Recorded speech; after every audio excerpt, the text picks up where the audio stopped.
Faithletic The Podcast, live on a Wednesday night. It's 8 o'clock in the big town. I'm Coach, and I'm with KC. And we are Faithletic The Podcast. After a 2-week hiatus. Actually, 3-week hiatus. 3-week hiatus. We're back. We did have to take off for the holiday season. Something like that. We were also a little bit under the weather last week. That's what happened. Yep. Both of us. I wasn't playing last week. I was not playing last week. Yeah. And then, but we were at AUW 2 weeks ago. Yes, so we were. We were. We have to critique that. Yeah, we do. But yeah, a lot has happened since then. A lot of stuff going on in the sports world. Tons. And we have a really special show tonight. Because we have a buddy coming. We have one of our regulars, I would call. Yeah, I would say so. Recurring guest. He is our official in resident. You're probably the official, but yes. In resident Kansas City chief correspondent from Kansas City. Right. Jeff Folks joining us tonight. Jeff Folks. My fellow UCO Sports Hall of Fame member. No big deal. No big deal. No big deal. He is a Hall of Famer, as am I, and it is a great pleasure. He and I went to college together, have known each other a long time. I won't say how long, but a long time. Long time. Well, since college. That's a long time. It is. Gosh, college is a long time for me, even. That's not that long. 10 years. I hit my 10-year... You're not even close, Bubby. 11 years. You are not even close. No. Yeah, it's kind of crazy to think my 20-year high school reunion's coming up in a couple of years. So that's hard to 20? believe. It's your 20 would be it's 2007. So 3 years till my. So this is close. 17. Yeah, it's getting close. That's a scary thought, my friend. It's kind of a funny thing. Like, so the White Sox won the World Series in 2005. Okay. Right. And I was, so excited. But the Royals won in 1985, and I used to think, man, that's so long ago. Yeah. Like, it's forever ago. Yeah. And I'm like, we're right there. Like, that's 20 years ago from when the White Sox. We're almost near 20 years from the White Sox won. So it's like, man, time flies. It does fly. Time flies. It does. And it's I think crazy. it's even the older you get, I think the more it flies quicker. I think so. I think it flies quicker because that's what my dad always said, and it's crazy. I'm starting to just kind of, not getting into old age here, but I'm kind of starting to see where I've come from, and I grew up in a small town, really small town. Yeah. And so I sometimes miss that, Sure, that small town feel.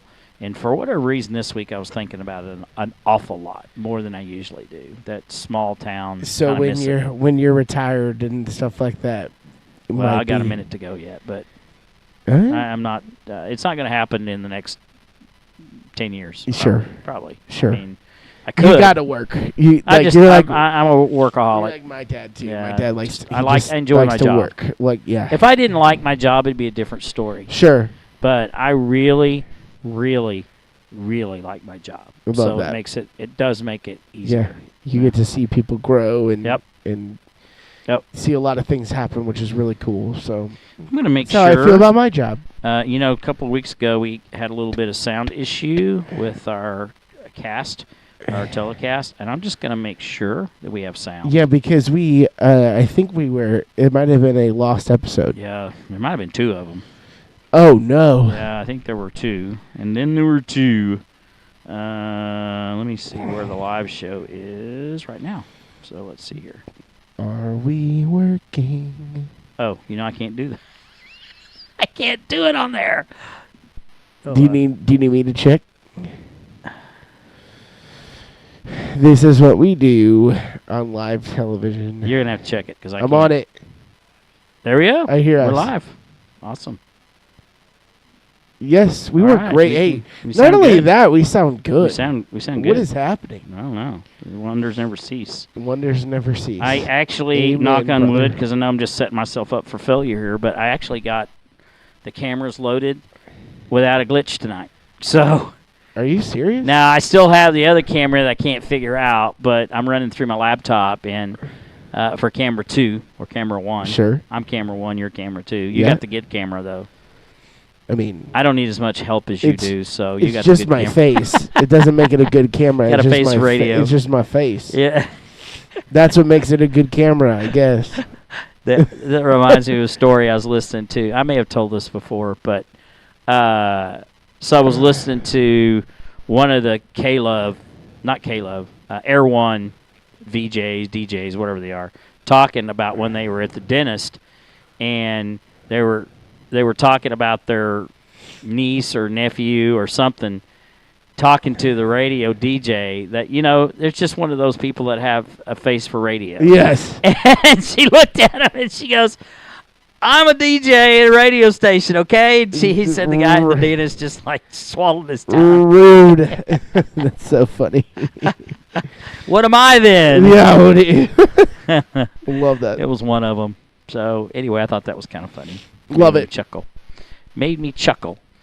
I think when we get Jeff on here in about 4 minutes, I'm going to hold off this AEW because I forgot something about Jeff. Yeah? He and I have been in as many wrestling shows together as you and more than you and I have been together. Really? Yeah, because back in the mid-'80s, Mid-South was strong. Bill Watts, we had about 4 or 5 of us guys in college all went to the wrestling matches. Go to the shows together. Yeah, which was used to be the Myriad, now the Cox Center. That thing packed out. I mean, it was really built the what is Paycom now. Sure. But we'll have to bring that up. I'll see if he's still wrestling. See if he has any memories of wrestling for sure.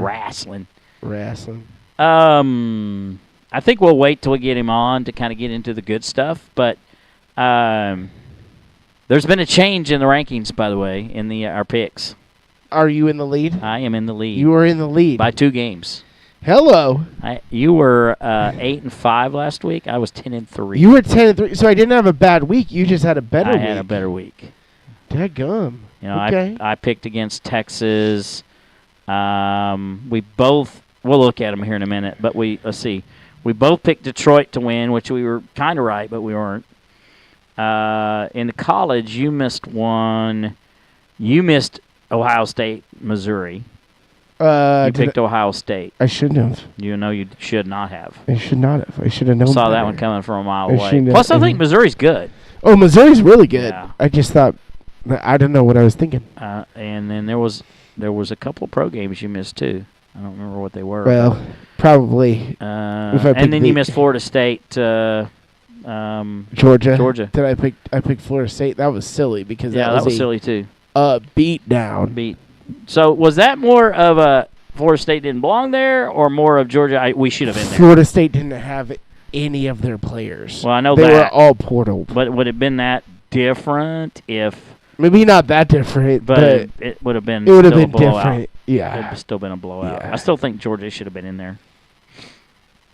I don't know who you toss. I don't know who you toss out though, because everybody definitely was respectable. It kind of. I mean, that was the best 2 games. Pretty good. Because we've always had. It's always been like either a really good one and a really bad one, or we've never really had 2 really good games before. I could not believe Texas got a shot there at the end. I turned it off after the onside kick. Okay, and then I get up the next morning and go, they almost scored. I had horrible flashbacks. I don't know if you saw it.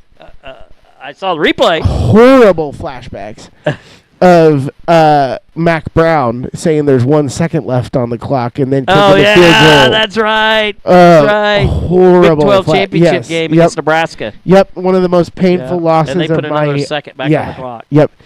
Yeah, that was a Texas terrible factor there. Yeah. Nobody else gets that consideration. Didn't put 1 second back on the clock for the Cowboys 2 years ago or whatever it was, Jeez. right? So there you go. It's a mess. Oh, my gosh. Well, I'm 1 minute out. I'm just going to pull him up. So let's get our good friend here on the show. What happened here? Thought I had him. Okay. And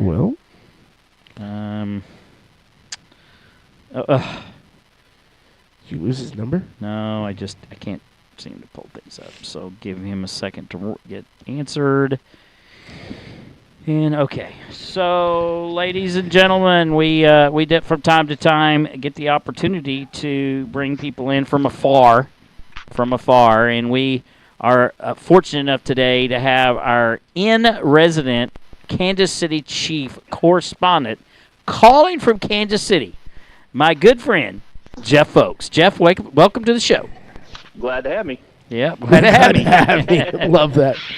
Thanks for having me, guys. Appreciate it. Yeah, well, you always bring a little interesting flavor to our show, and the chemistry works out. If we didn't have the chemistry, I wouldn't call you back. I wouldn't say you can't do it. I'm glad to hear that. Before we get into what transpired in the last few weeks in sports and football, you know that Kyle and I kind of have this segment every once in a while about professional wrestling. Have you ever heard us go into that? Sure. So I forgot that you and I have been to a few wrestling shows together. We have. And can you kind of fill Kyle in on what, do you remember any of it? I don't remember. I mean, I'm trying to think of some of the guys that were there then. I think Hacksaw Jim Duggan and the Von Erichs. In fact, I thought about you guys because there was a special come on about the Von Erichs on Netflix or somewhere. No, there's a movie out. Hey, I remember those. I think I saw those guys. Yeah. Yeah, there's a new movie out called Iron Claw that's about the Von Erichs. Really good. Yeah. Great movie. We saw it, or I saw it. We saw it separately, but we saw it. Here's the one that I remember very distinctively, Jeff, was when Cowboy Bill Watts and Stagger Lee, which was JYD in a mask, taking on the Midnight Express. And if the Midnight Express lost, Cowboy Bill Watts got to put Jim Cornette in a diaper. Do you remember that? Yes, I do now. I do remember that now. Yes, I remember that. Yeah, because I can remember. Yeah, Cowboy Bill Watts is a favorite, but it was when we were going. It was kind of the end of his career. He had come out of retirement to wrestle. Because he got into a riff with Cornette on TV, and he decided to come out of retirement. Yeah, I hated Mick Cornette. Yeah, he played. Whoever it was, that character was great to hate because he was such a little weasel. He's a big-time podcast guy now. I mean, he's like if you look on YouTube, he's got hundreds of podcasts about history, and he's very informative. I don't like him either, but he's got a lot of information. But when we went, it was like Magnum TA, Mr. Wrestling, Hacksaw Jim Duggan, Hacksaw Butch Reed. Those were the big shows in Rock and Roll Express, all those. Yeah. And was Sting there? Coming in? I think so. Yeah, I think he was because he was at the beginning of his career. There too, yeah. I never get to saw I remember King Kong Bundy. Yeah. But I never got to see Andre the Giant, which always bummed me out. I always wish I could have seen him. I don't think in all the matches I've been through the years, I don't think I actually saw him in person either. Yeah. But yeah, that was kind of fun. I remember a couple of shows. Kitchens went. Rector maybe. I think we took. I think we got them going. They probably went kicking and screaming. Yeah. Probably promised them Taco Bell or something or Arby's on the way home. That was a lot of fun. Anyway, I don't know why I didn't think of that before when we've talked so many times, but yeah. I think before we get into stuff, so your view on the 4 teams in the college football playoff, did the committee get it right? No, I'll go to the mat on the fact that I think Florida State got hammered. I think they should have been, whether they deserved it. Yeah. Well, I shouldn't say not deserved it. Whether they belonged or not doesn't matter. They deserved it because they earned it. Yeah. Because if you don't put them in as a Power 5 champion, undefeated in fact, if they had one loss, that's easy to exclude them. Yeah.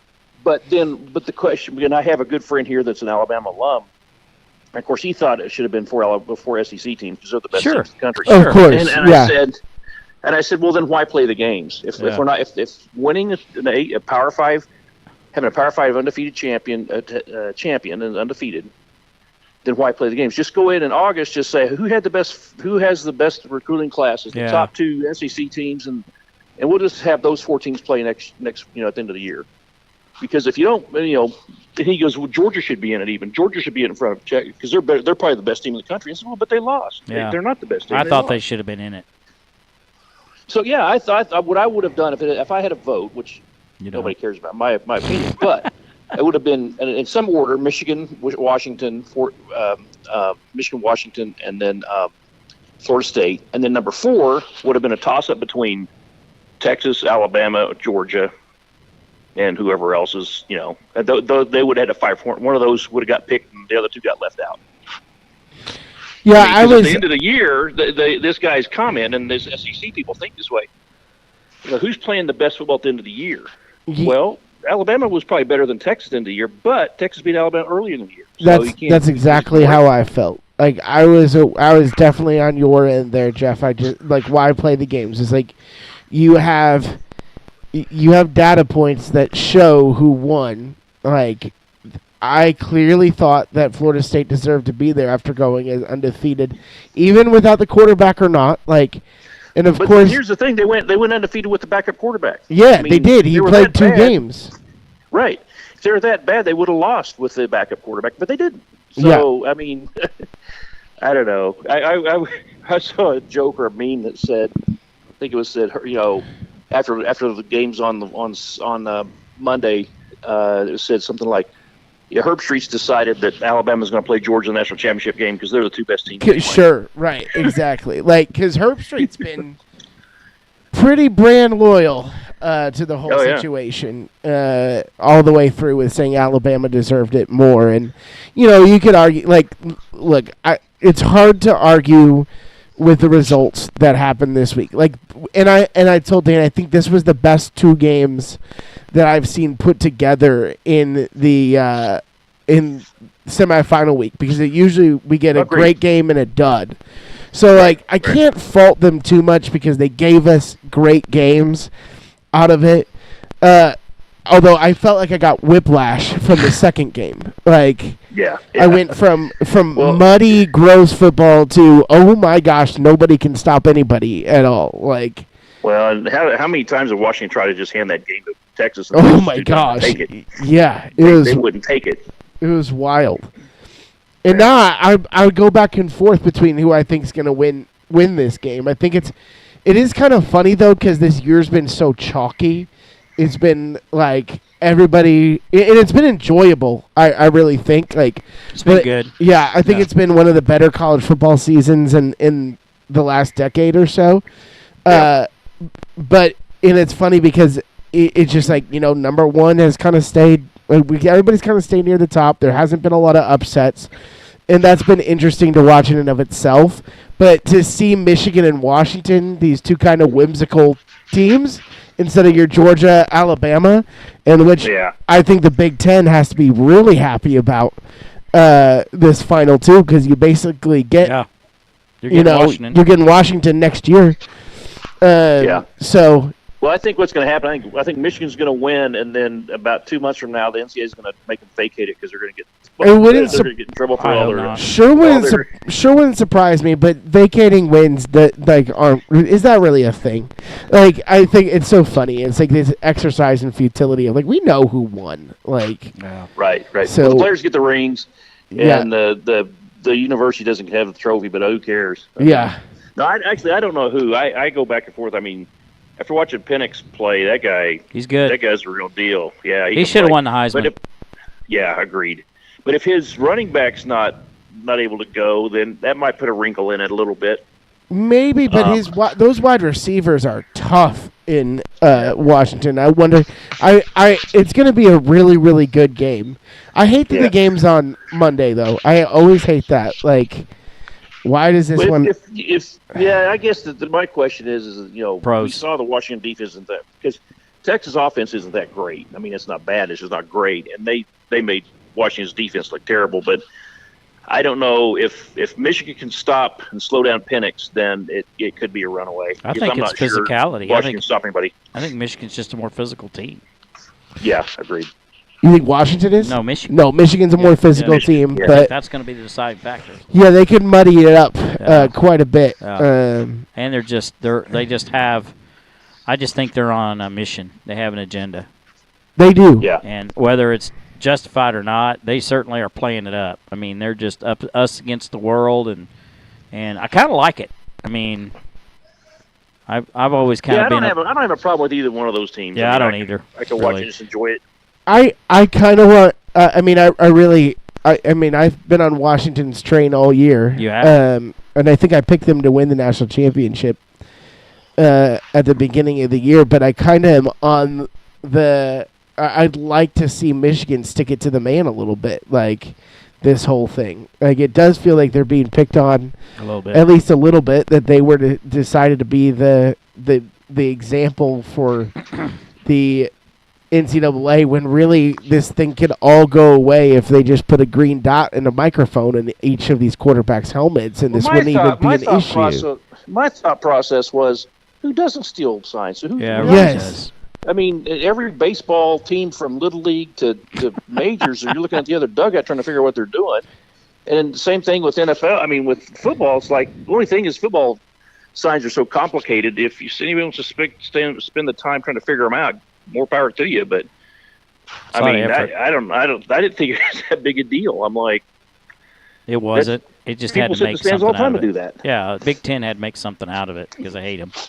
Yeah, it's a little silly to me, like because I think it's, like I said, it could be an easy fix. They could all make it go away tomorrow if they wanted to. If like they just put microphones in the helmets, because every other level does that, even high school level. Like some schools you're allowed to have a microphone in the quarterback's helmet. I didn't know that. Yeah, NFL obviously the quarterback has a microphone in their helmet. Like, they put microphones in the defensive helmet now too. Yeah, so like you got. So I mean, they could. I mean, if they're that worried about people stealing signs, I mean, just put a microphone in there. it. Yeah, that fixes it. Easy. There sure are a lot of sign going on, though, with all the pictures and the graphics and the GIFs and the emojis. I did see a guy. I did see. They talked to an assistant coach, not this year, a few years back, probably 15, 16, 17, somewhere back there, where they first started putting those big pictures up. And maybe it was KU locally, and they've asked this. I don't know if it was a quarterback or a assistant coach, or whatever. And said, "What do all those pictures mean?" And he says, "Actually, they don't mean anything. They're just decoys." Yeah. Yeah. Right. Exactly. He goes, "We put those up," and he goes, "There's three people giving signs, and the quarterback knows which one's given is hot, and they put those signs up to try to just throw people off." Well, it distracts them. If they look away for a second, they miss part of the signal, especially if they got cute girls on them or something. Like, I missed it. Of course. Yeah, for sure. Oh, that's funny. Well, I want to say before we go to the NFL, my thought. I've been thinking about the NIL issue, opt-outs. Okay. And I think that how you handle that, you should put a stop to it, but slow down. Is the portal should be open from January 2nd to January 22nd, 20 days. And then NIL pays out at the end of the semester after the bowl games are over, depending on whether you played or not. It was kind of funny to me, like the Kirby Smart in his press conference. He's like, "Man, we got to do something about this portal issue and stuff like that, and people not playing." It's like, dude, you could have maybe shown a little mercy, you chose not to. But to his defense, I mean, he probably played as lesser guy, but he definitely did. That freshman assault, they literally put a JV team out. They did. They put Muschamp's son was even in the game, and it's like, you want a guy at Muschamp on anything to do with any offense at all? Probably not.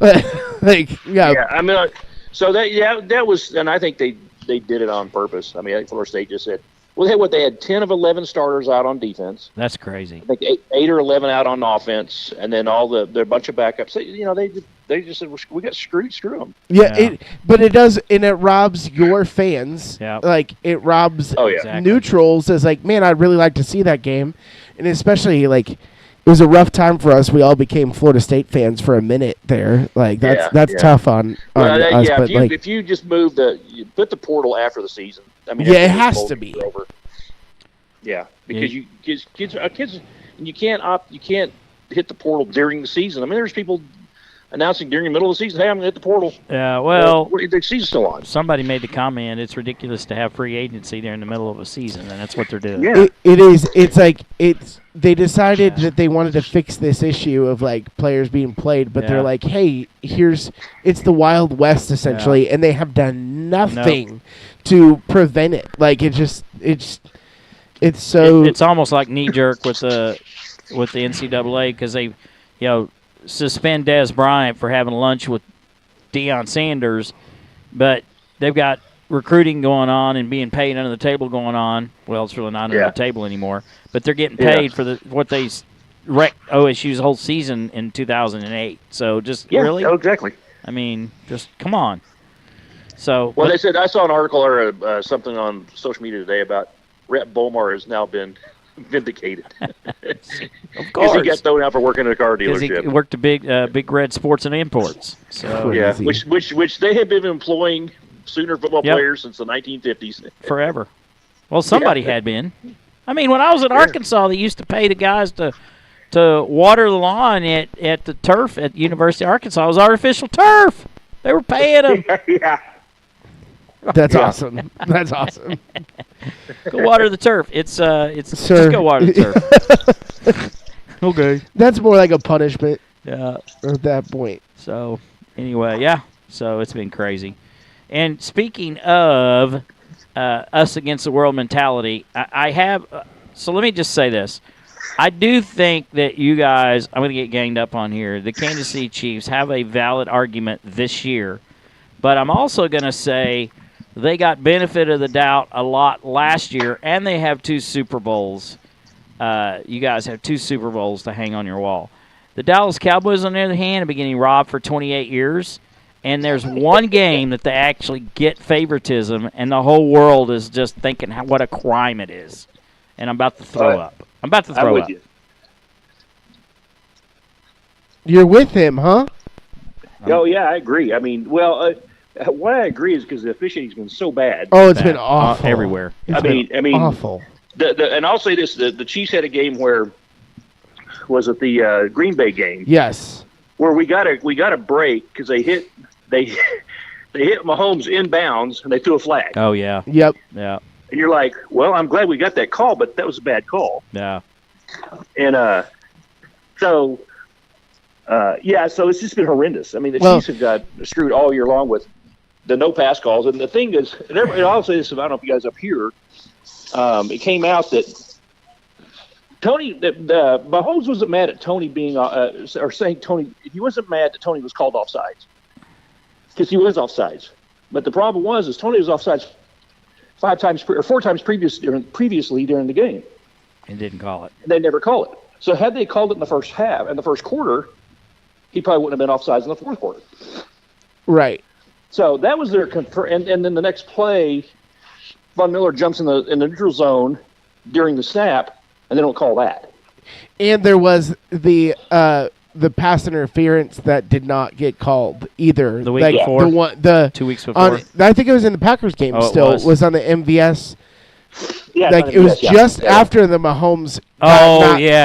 Before he got knocked out. Before the ball got there. It was almost like a makeup call not to make that call, which was a layup to me. So, bottom line is officiating has been horrible across the board. It feels like they show, and on those offside calls, they said, it's a point of emphasis now. Of course, for the league. That night they showed Waddle. Miami was playing whoever, and Waddle lined up like 3 times in the same spot Tony was. Yeah. And there's no call. Yeah. That was a tough one. Well, I mean, Micah Parsons gets held almost every play. No call. For 42 quarters now. Yeah. I mean, you saw the picture I sent. You both did. I mean, that's holding. Yeah. Oh, yeah. Well, and then you go back, and it goes down to college, like in the OU game. They had, 9 holding penalties or 8 holding penalties? And Arizona had none. Yeah, that's not right. You're like, if you're call it. Yeah. Call it both ways. Because you can't tell me that guy sat back there, that the Arizona quarterback sat back there with plenty of time, and you couldn't tell me there wasn't holding going on somewhere. I remember, this is long ago, but this is after you had graduated, Jeff, but the year that we went up to eastern New Mexico, we were the number 1 ranked team in the country, and they, I think eastern New Mexico is ranked 8th, 7th, whatever, but they had that, back then the NAIA had that West Coast passing every down offense. And somebody warned Gary Howard, look, if they don't call holding, you're going to lose. you're going to lose the game. And we actually ended up tying the game there at the end. We come back and got a 2-point conversion and tied it. And it ended up a 28-28 tie. But it was like you could just see almost tackling the defense every single play. Every play. Yeah. It was crazy. So you know that. And look, it isn't official, and I've officiated games. I think, Jeff, you've officiated games, right? Did you officiate some? Yeah, I officiated about 10 years. Yeah, so you can call it on every play if you really want. Yeah. Think about it. But just to, not call it or decide you're going to call every play or whatever is just absolutely ridiculous. So, so Mahomes was going ballistic because there was no consistency, Yeah, I don't blame him. And Reed even said, he goes, his whole career, which the local media guys came up with like 25,000 plays, he had never had that called on him before without a warning. Yeah. Right. Yeah, that's the thing. Is like and it should have been a warning. Yeah. I mean, to do the right thing. Now, I kind of see the point. You can't let them score a touchdown, on that play if they're that far offsides, maybe. But does him being offsides, he was the one that caught the pass, right? Or he caught the deflection? It went to Kelsey caught it and lateraled it to him. Yeah, that's what I'm saying. If he hadn't caught that probably wouldn't even been a thing. Right. I mean, did he call it after he caught the pass or before he caught the pass?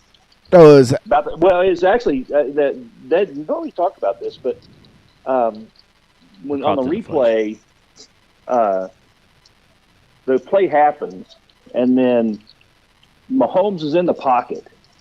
He's dropped back in the pocket. He's just getting ready to throw. He's just cocking his arm, so it's just in the process of starting the throwing motion, and then you see a flag fly up. So the flag was dropped very late. Yeah, that's uncalled for. It needs to be whistled dead. Is basically because the whole play goes on. Yeah, it's illegal. Is it like one of the coolest plays that's never happened? Yeah. It doesn't happen. It's an illegal procedure call. Yeah. Motion call. Yeah. They always should blow the whistle on that. They should blow that dead. Yeah. Like that needs to be a rule change. If that's going to be your point of emphasis, then it needs to be ruled dead right away because it's different than the defense of getting a free play.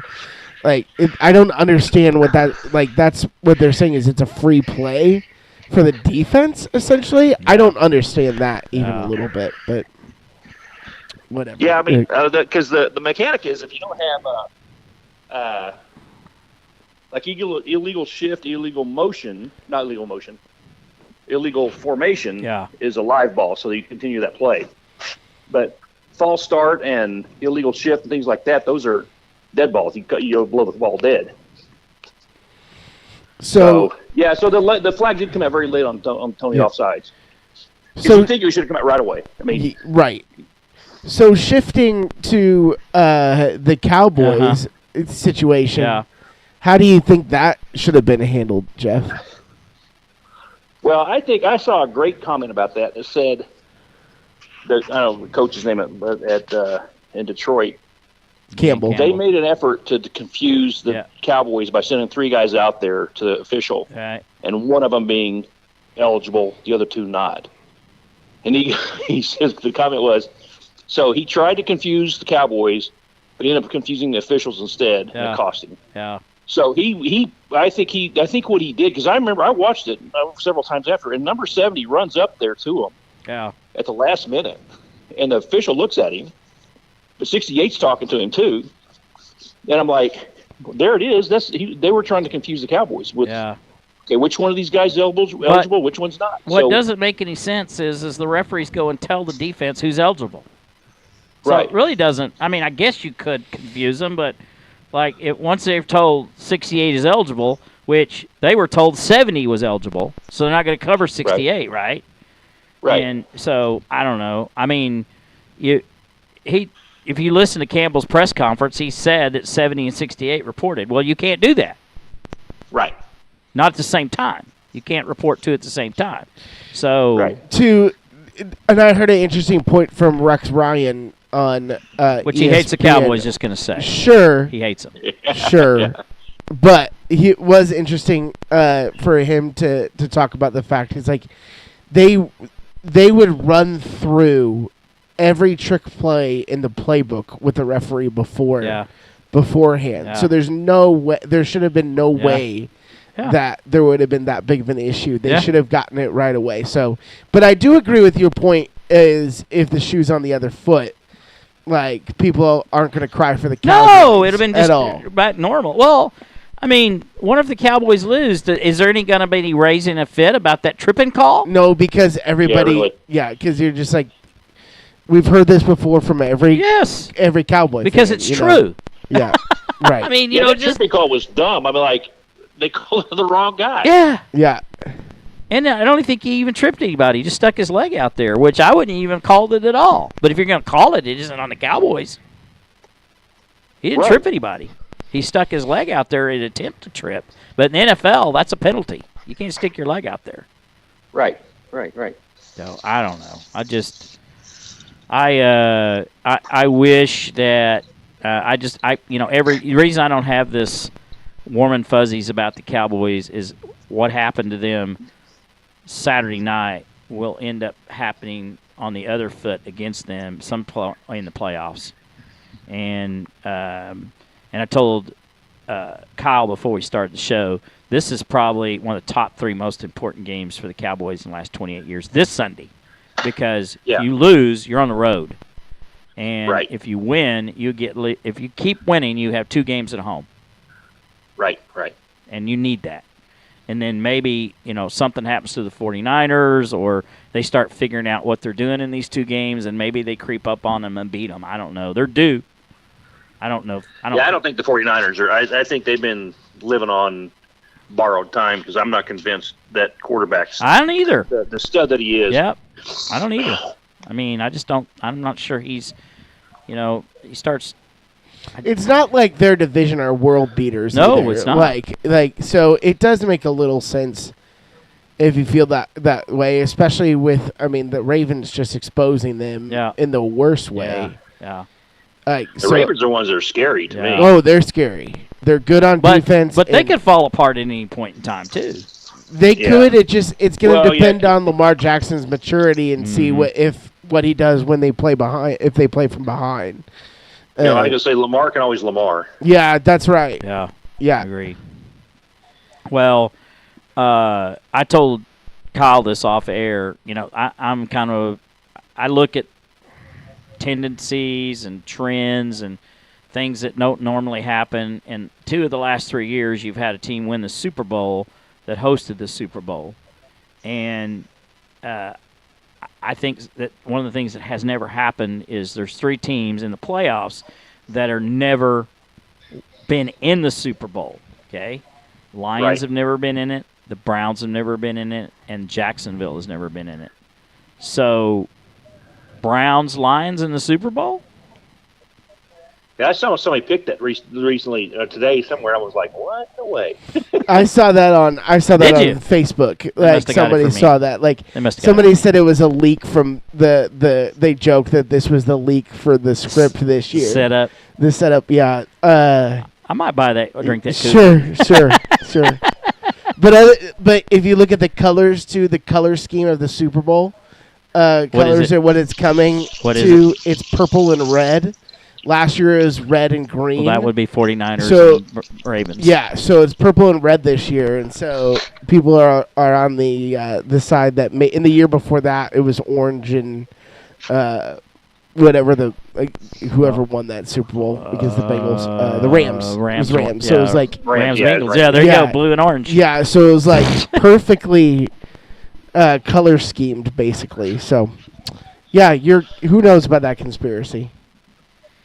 Well, I know. Go ahead, Jeff. I was going to just say, I think the Chiefs have done it to themselves this year. They had a perfect opportunity to just kind of run the table because they had such a good defense, but their offense, I think Veach miscalculated how good Pat could throw receivers into being good. I thought he goes, it's got Pat. He'll just throw these. No, we put anybody out there. It's like the year before the Patriots got Randy Moss. If you remember that at all, I think that was 2010 or 11. Can't remember exactly. But the year before that, Brady had a tough time with the Deion Branches that was aging and all that. Like, and then they not overcorrected, but they're like, okay, well, we have a solution for that. We're gonna go get Randy Moss for you, and then they went 17-1 that year.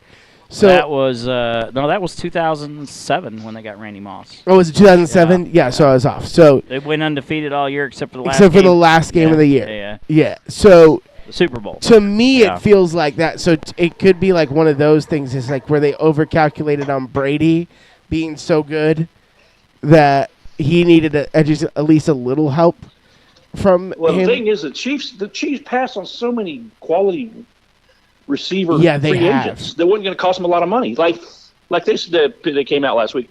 Adam Thielen would have been here for like $3 million a year. Yeah, and he would have killed it. Yeah. He would have been perfect. And they didn't have to go get OBJ or some of these other DeAndre Hopkins. Big dollars. Yeah. I do think, that would have been interesting for sure. I do think Rashee Rice is the real deal. He's kind of had the same. If you look at like Devontae Adams, they have very similar numbers to their rookie seasons. They have very similar builds. I think Rashee is the real deal, but he's a rookie, so you're banking on a rookie. When you could have, had an Adam Thielen or even re-signed Juju, because Juju was really big in some spots last year as well. Like, I don't really understand the thought process there at all, because you've just relied on Travis Kelce as your only target, essentially, and they've just doubled him every time. Yeah. Well, they just singled everybody, singled wide receivers and doubled, tripled Kelce. Yeah. But he's 16 yards away from a 1,000-yard season. So, and Blaine Gabbert's starting this weekend. For? Patrick's sitting because really? they are locked into the 3 seed no matter what. Okay. So they don't have anything to play for this week. So they're sitting most of their starters. Okay. Oh, yes, that's smart. Because I think they're going to throw out. I think they're going to try to get Kelce 16 yards. I think so. Talking about that on radio today. Yeah. They should. And then, there's a couple of things. I think Pacheco is 60 or 70 yards from a 1,000-yard season rushing. Yeah. And then Rice is like 100, something around there from a 1,000-yard season too. Yeah. So, which really, I mean, imagine if he would have come on, the first half of the season. He's been really coming on the last probably 6 or 7 games where he's had great, Yeah. I like him a lot. I think we'll be okay with him going forward, but they need to address Marquez Valdes-Scantling, and they really thought they had something in Kadarius Toney and MVS, to be fair. Like, they really thought they did, but they were wrong. But MVS, he didn't drop this many balls last year. But he did in Green Bay. Something's happened to him where he just can't catch the ball. Yeah, Green Bay, he had, my brother-in-law is a big Packers fan. He said, good luck with him, because he always drops these passes. And last year, I guess he didn't, and this year he's been, it's been terrible. Between him and Toney. Toney has cost us... I think of the 6 losses, I know at least 5 of them were because we dropped passes late in the game that would have led to scores and wins. Toney single-handedly has given 2 games away. Yeah, so there's 2 with him. MVS, the touchdown, the long ball that he alligator armed. Yeah. That was the Packers, wasn't it? Was it the Packers? I forget who that was. But, yeah, I mean, there's like 4 games. They should have only 2 losses right now. Yeah, it's crazy. And, maybe there would be less issues because there have been, frustrated on the sidelines and more this year than in years past. I was going to get into this when we got in our picks, but where do you see the Chiefs at in this playoff? Where do you see them going? I could see them going. Best case scenario. So best case scenario, I still think they could win a Super Bowl. That's the best case scenario if they're firing on all cylinders because that defense is so good. Okay. My thing is they score 28 points, they win. Yeah. I mean, that's the thing, but that's the key. It's like, so with that being said, that's 4 scores. So I could see them, honestly, I could see them winning the Super Bowl. And I also could see them losing the first round. Yep, that's how I feel. It's exactly how I That's how I feel. feel about the Cowboys. Yeah, I think I don't even think I'll see them win the Super Bowl, truthfully. Yeah, sure. What was your pick? Cowboys, Chiefs? That was mine at the beginning of the year. Yeah. Have you changed that? No. You're still sticking with it? I won't because I want to stay true, but I don't even remember who I picked now. I mean, realistically, I think probably it's Ravens, Niners, but yeah. Ravens are going to be hard to beat on the road. Yeah, they are. But, I mean, I think they can be beat. I mean, also, too, if you go in there, I mean, the Chiefs they've got playoff senior. I mean, they've got playoff experience. And it also feels like, and maybe correct me, like if you think otherwise, Jeff, but it just feels like they always keep everything so vanilla during the middle of the season, and then they start. It's like they start playing in the playoffs. That can get dangerous. It can get dangerous, and I don't know that really. this. Mahomes starts. If they stop dropping balls, Mahomes gets a little bit of time to throw. They'll be a tough out. I agree. But if they continue on like they've been doing, then it's going to be maybe win one at home because they're not going to have a very tough opponent first week. And I'm trying to think who it is. Probably the Colts. Like I don't know. Now there are 3. They'll be playing 6, right? They'll be playing 5. Yeah. 3, 5. No, 3, 6, 4, 5. Right? I believe so. So I don't know who that'll be. I guess we'll find. We have to wait and see, don't we? Because that's not on lock yet. Yeah. I can't find where we picked them at. I'm in a different. Yeah, I know where they're at. It's down here somewhere. I may look here in a second. Oh, yeah. Here we go.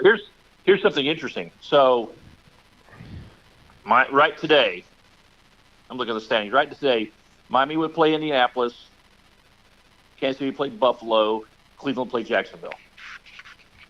But if Buffalo loses this coming week against Miami, they're out of the playoffs. I think Houston's in. That would be wild, by the way. Yeah, but since Miami doesn't have anything to play for, they're stuck at a 2, right?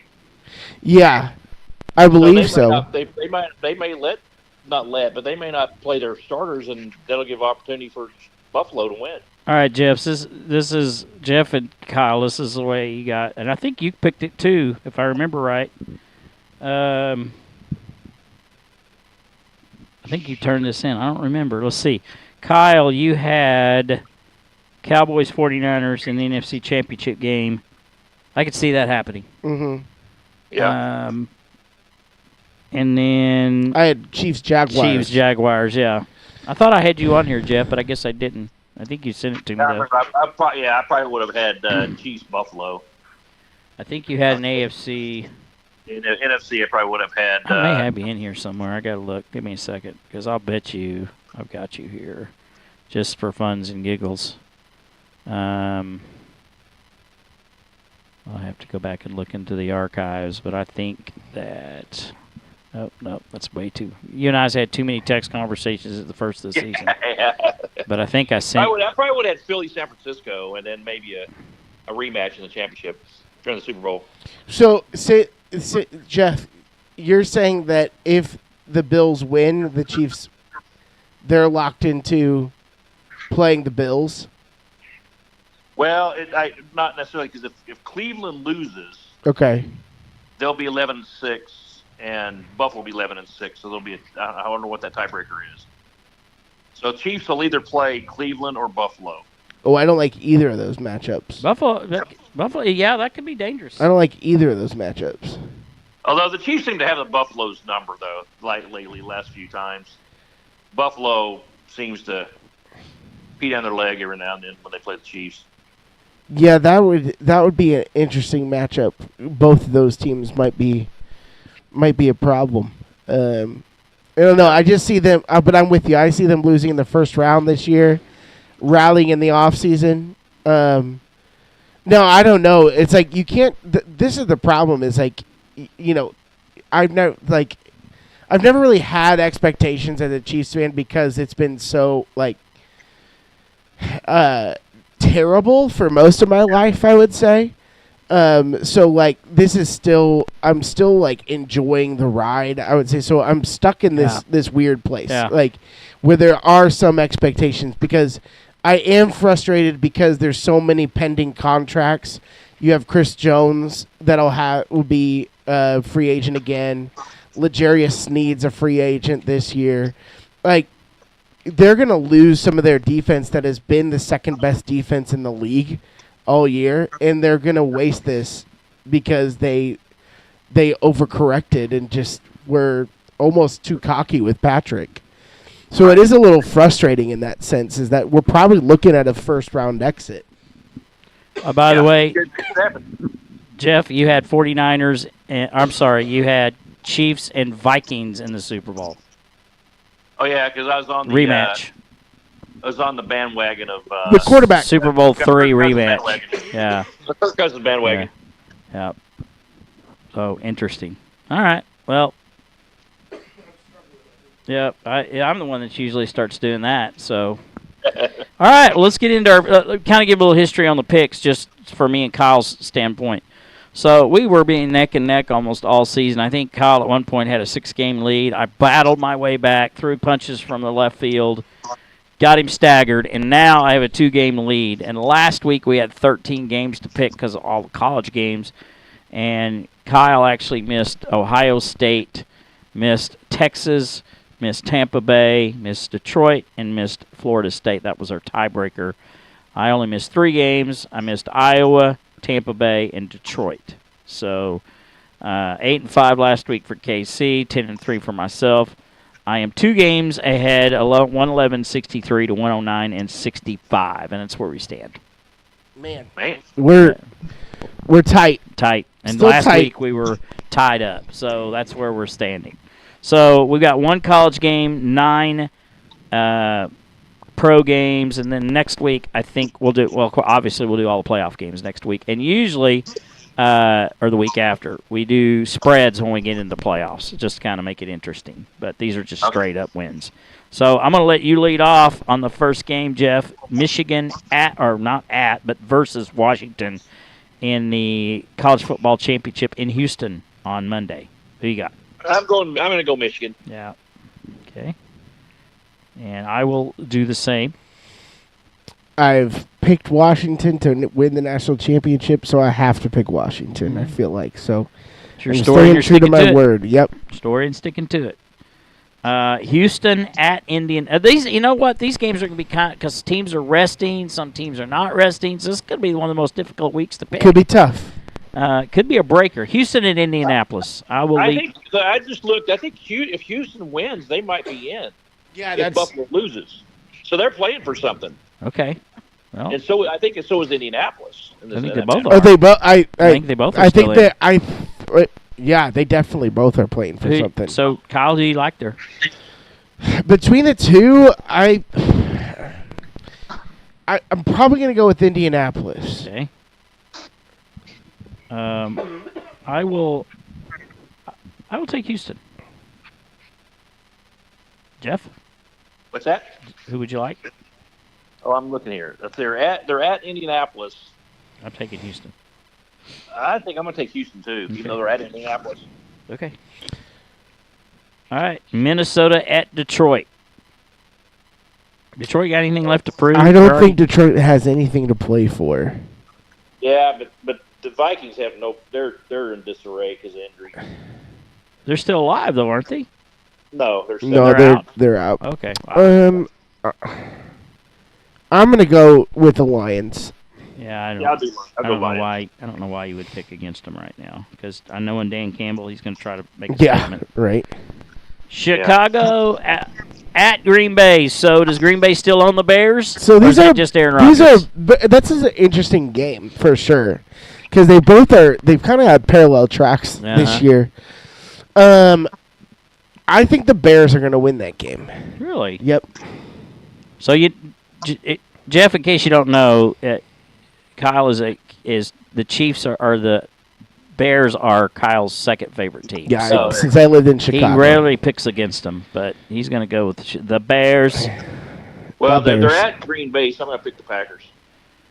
Does Packers change their 7th seed if they lose this? Or are they out? Or is the NFC basically all teams are in? We just don't know the seedings yet. I think. Let me look real fast. Is there anybody has a shot? Seattle's 8-8 also, and so is New Orleans. Yeah, it's a whole. So if Green Bay loses, are they out? I believe so. If everybody else wins, yes. Interesting. Yeah, there's a reason why they have Steve Kornacki telling us these playoff scenarios. And I'm gonna go Green Bay. Yeah. I don't see them losing. Yeah. I hope they lose. Jeff? Yeah, Green Bay. Okay. All right. Philly at Giants. I mean, normally I would pick the Giants in this game because I 2 weeks playing the same team in 2 weeks, 2 out of 3 weeks. But I'm going to stick with Philly. If it's a prove-it game for Philly, I feel like they're going to win it. So I don't think they're sitting anybody this week because they still got seeding to play for. Yeah, agreed. I don't see Giants doing anything to stop them. All right, it's unanimous. Kansas City at LA Chargers. Jeff?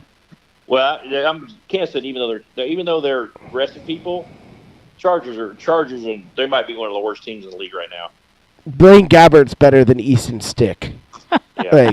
Who's that? He's terrible. I don't even know who that is. It was funny because I was kind of watching that game on my Gamecast, and I was like, it's the third quarter and they've thrown for 16 yards with Easton Stick. That's crazy. Like I was just kind of hoping that maybe they would pull one out against Denver because I was, biting my nails a little bit in that Chiefs game. So. Okay, Buffalo at Miami. I'll go first here. I got Buffalo. I think I'll take Buffalo as well. Man, I tell you that's a tough one just because I don't think the Dolphins need to show they're for real after getting waxed last week. I'm going to go Dolphins. I think they want to win. Okay. Even though they're Did you see today that Tyreek's house burnt down or part of it burnt down? No, I didn't see that. Yeah, and they showed him outside the house. He's wearing a boot on his leg, like he's got an ankle problem. Well, he had an ankle problem leading into the Cowboys game a couple of weeks ago. Yeah. Shoot, I didn't know that. That's terrible. Yeah. Well, I guess he's contained to one room and one end of the man. It's a huge okay, gotcha. And but there's smoke and water damage everywhere. But yeah, he probably left a pizza in while he's playing Fortnite. Sure, that was it. Now he was at practice, and I don't think anybody was home or there's family there, but he wasn't there, neither was his wife. Oh, gotcha. So who knows? Who knows? I miss Tyreek, that's for sure. Yeah, you should. Yeah. But never mind. I was going to make a point about that because they did win a Super Bowl without him, and people are still like this year, like you shouldn't have got rid of him. Like we won without him. But part of that, getting rid of letting Tyreek walk, we have McDuffie. I think we have like 3 of our defensive players are and I think George Karlaftis. Yeah, Karlaftis was the pick. Yeah, so it's helped them. I mean, they won it without him, so we can do it again. Yep. Denver at Las Vegas. The Raiders. That's who's going to not lose that game. It's not who's going to win it. Yeah. I sure like Aiden O'Connell over Jared Stidham, so I'm gonna go with the Raiders on that one. Okay. I'm gonna pick this. I'm not gonna pick against Sean Payton. I can't stand Sean Payton. I love Sean Payton. The whole Russell situation has really soured me on him. On Payton? Yeah, that was a weird deal. Yeah, it's pretty terrible. Who's at home? It's at the Raiders. Yep. It's at the Raiders. I don't know. I'll just pick the home team there. I'll pick the Raiders. Okay. Right. Jacksonville at Tennessee. Nobody wants to pick this. Jacksonville versus Tennessee. At Tennessee. I I don't think Tennessee's anything to play for. I mean, they'll probably start looking at rookies. It is funny because like some of these weeks is that you'll have these teams that just have nothing to play for and they'll just muck up everything. But I think Jacksonville will win that game. Yeah. Unanimous? You concur, Jeff? Yes, I do. Okay. And then the final game, the Cowboys at, and I'm just gonna say it, the Redskins. How dare you?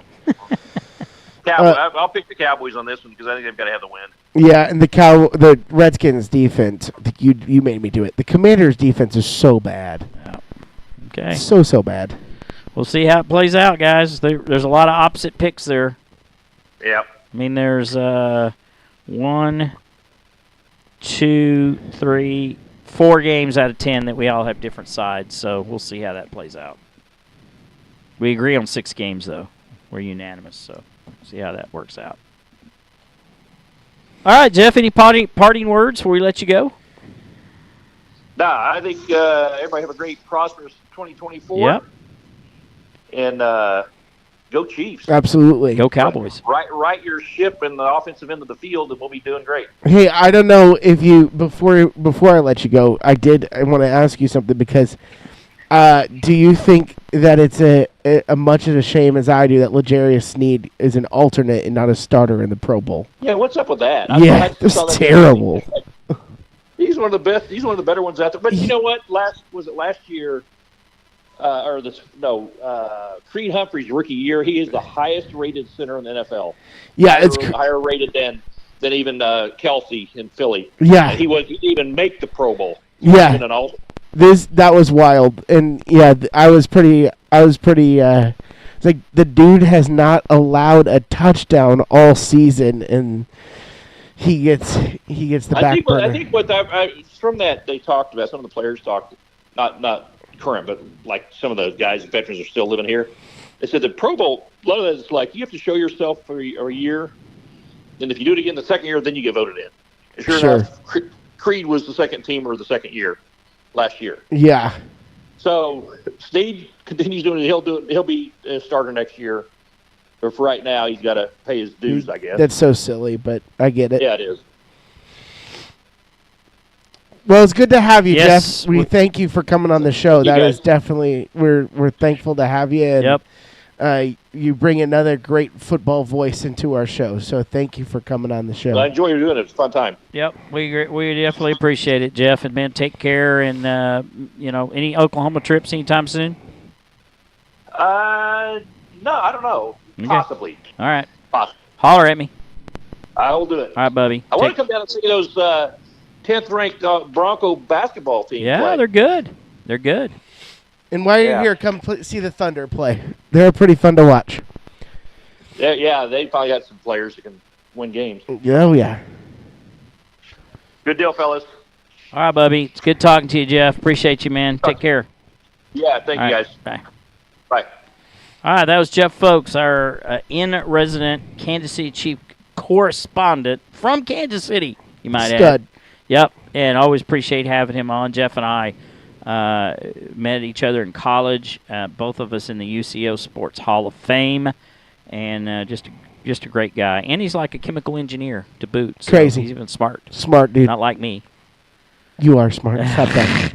All right, I've got a little devotion here. Why don't you tell people about us real quick, and then we'll do that.